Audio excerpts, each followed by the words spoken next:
Hey guys, it's Adam, and today I'm talking about the 3 biggest mistakes you can make with your money. Now these financial mistakes are actually quite common, so you may have made some of these mistakes before. So coming right into the video, the first biggest financial mistake you can make is not investing at a young age.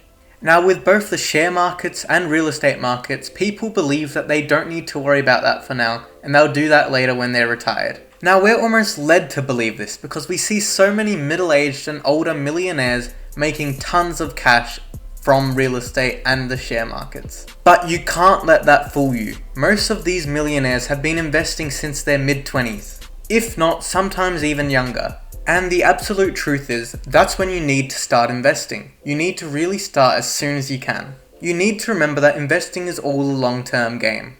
In fact, the definition of investment is to allocate money with the expectation of some sort of benefit in the future. So it's incredibly important to start as early as you can and continually invest some of your income.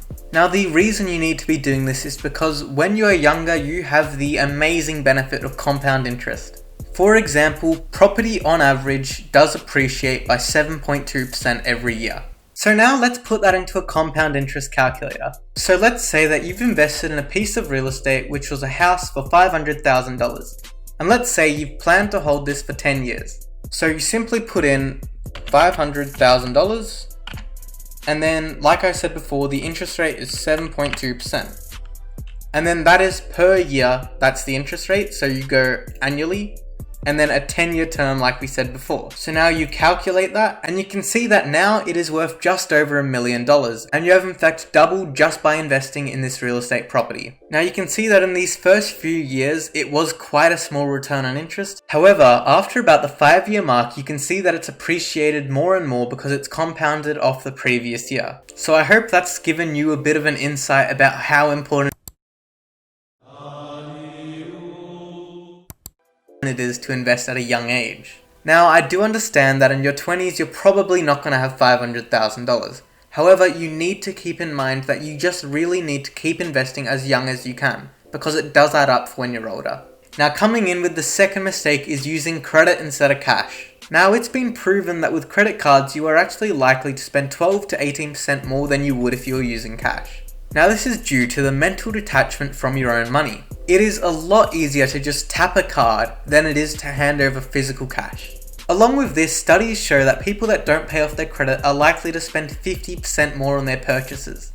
Now credit card debt is one of the major mistakes you can make, so it really is important to stay out of it. Because once you've fallen into the trap of credit card debt, it's extremely difficult to get out with the interest rates and fees. And finally, the third mistake is not actually having a financial plan. A large majority of people go day after day without any sort of plan for their finances. Now you need to remember that what you do today inevitably affects the future. If you plan to even be relatively wealthy, you need to be budgeting, setting plans, and setting goals in place.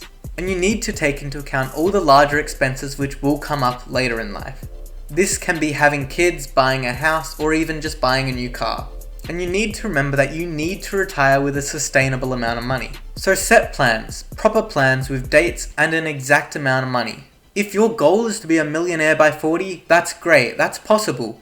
But you really do need to have an idea of how you're going to actually become a millionaire by 40. Just saying you're going to be a millionaire by 40 is no good, and it most likely won't get you anywhere.